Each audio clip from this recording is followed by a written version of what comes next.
Hi, my name is Nicholas Shipman, and this is Interactive Advanced Concept Presentation 7, take 2, because someone forgot to record. Balloon geometry.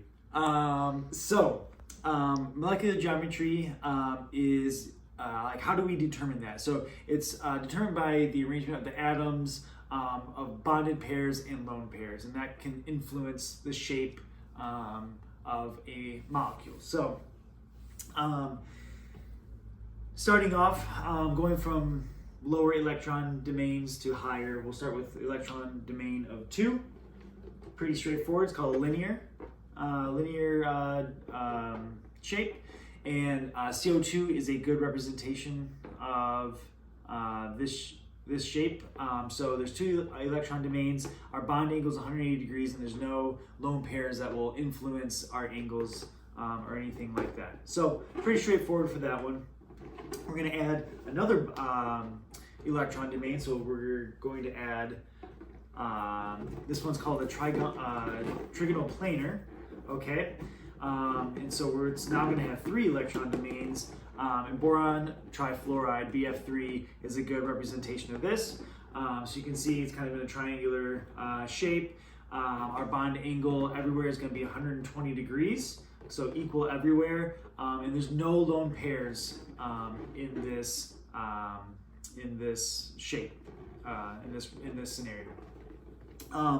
So next, I am going to add a lone pair, so there will still be 3 electron domains, okay, but this time, instead of this being a bonded pair, it's going to be a lone pair, okay, and that's actually going to influence, sorry, I can't really see, that's actually going to influence our bond angle. So 3 electron domains, 1 lone pair, which is represented by our yellow balloon, and that's actually going, and this can be represented by sulfur dioxide, SO2.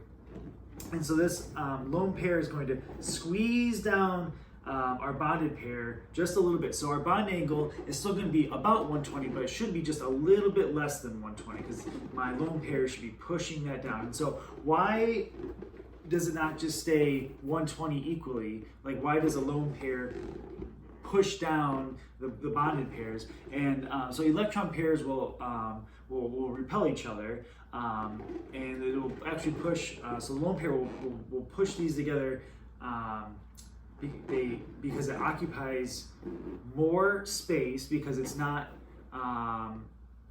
bonded to a nucleus or anything like that, where the bonded pairs are attracted to a nucleus, so they're going to be more constrained to their space, whereas like the lone pairs can move a bit more freely. Okay. So going on from there, from our and this is called a bent shape, I should say that. So 3 electron domains, 1 lone pair. The bond angle is going to be less than 120. It's called a bent shape. So now, going up another electron domain, this is going to be a tetrahedral form shape. So this is what that's going to look like. Okay. So there's going to be 4 electron domains, no lone pairs in this model. So methane CH4 is a good representation of this. Okay, our bond angle is going to be 109.5 degrees everywhere. Okay, it's going to be equal everywhere. Very nice shape. But now we are going to add, and I'm just going to pull up some more references. I get a little bit caught up on making these more complicated shapes. So we are going to add a lone pair. Okay, and this is going to be a trigonal pyramidal. And ammonia is a good representation of this. So this will represent, this pink one will represent my lone pair, okay? And that's, again, like I explained in the bend, it's going to push down or repel these other bonded pairs, okay? And so it's going to actually decrease our bond angle to a little bit less than 109.5. So it's going to be almost 109.5, but it's going to kind of repel these and make our angle just a little bit smaller. So 4 electron domains, so you still have 4 electron domains, 1 lone pair, and that's what happens with this one. So continuing on, still in the 4 electron domains, this is another bent shape, and water is a good representation of this one. And so our two lone pairs, they're going to be represented, we'll use the two reds to represent those. Those are, again, going to kind of squeeze down our pink bonded pairs, okay? And so 4 electron domains, 2 lone pairs, again, our bond angle is going to be just even more or less, if that makes sense. It's going to be even less than 109.5 degrees. Okay, so now we're going to add a 5th electron domain. And this yellow one will be representing that. And so here it is. It's a trigonal bipyramidal. So in phosphorus pentachloride, PCl5 is a good representation of this. Okay, and so 5 electron domains, no lone pairs in this. In our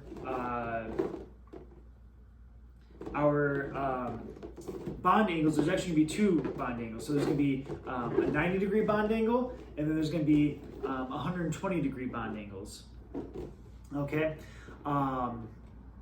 and so if we added a lone pair, which I'm going to use the yellow here as a representation of my lone pair, so we're actually going to get a seesaw shape. And this one I keep getting hung up on. So sulfur tetrafluorides, SF4 is a good representation of this. So it has 5 electron domains, 1 lone pair, and it's going to look kind of like, whoa, not like that, kind of like this, okay? It's going to kind of it's going to repel all of these bonded pairs down, but it's going to look kind of like that. So you can kind of see the seesaw shape. It was represented like that. So that is how that looks. So now I'm going to add another lone pair. Okay, so still 5 electron domain of 5. Chlorine trifluoride is a good representation of this, ClF3. And so that is going to look like, let me just think about this, I get caught up on these. It's going to look like, so we're going to have 2 lone pairs. So it's going to kind of look like this. The red and the yellow will represent my 2 lone pairs. Oh no, we're getting there. And it's going to kind of look like this. All right, so 5 electron domains, 2 lone pairs, and then our bond angles are going to be, if I can do it, it's going to be 90 and 180. So 180 and 90 for our bond angles. Sorry, that one was a little bit, in practice it went a little bit better. Now we're going to add a 3rd lone pair to this, okay? And this one is just going to be a linear model again. A little bit easier, hopefully, to do. It's going to kind of look like this. So our yellow and our 2 reds will represent our lone pairs. The 2 pinks will represent our bonded pairs. It's going to be a 180-degree bond angle. It's going to look pretty nice that way. Iodine difluoride anion is going to represent is a good example of that. Okay? Whew, okay, done with that one. Thank goodness. All right, now on to our last electron domain of 6. So we'll go ahead and get this on here.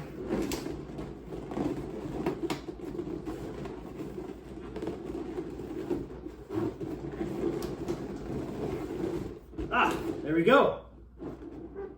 6 electron domains. And this is an octahedral shape. Sulfur tetrafluoride is a good representation of this, a good example. So it's 6 electron domains, no lone pairs. Our bond angle everywhere is going to be 90 degrees, okay? Very symmetrical, very nice looking. Now we're going to start adding some lone pairs, as we do. So our first one is going to be just 1 lone pair, okay? So it'll be represented by this pink one down here. And that, again, is going to repel everything a little bit away from it. So this will be bromine pentafluoride, BRF5. six electron domains, but one lone pair, and our bond angle is just going to be like similar as before. When you have a lone pair, it's going to just make it just a little bit less than that 90 degrees. Okay. Finally, our last molecular shape is a square planar, and this is represented by xenon tetrafluoride XeF4. This one's going to be a little bit easier to show. It's our red here and our pink here are going to be our lone pairs, so 6 electron domains, 2 lone pairs, and this is actually going to kind of balance it out, and it's going to allow all of our bond angles to be 90 degrees. So that is my presentation on balloon geometry. It helps kind of represent, the balloons actually work super well to just kind of fit in where they need to and represent electron domains and help us show our molecular geometry. Do what?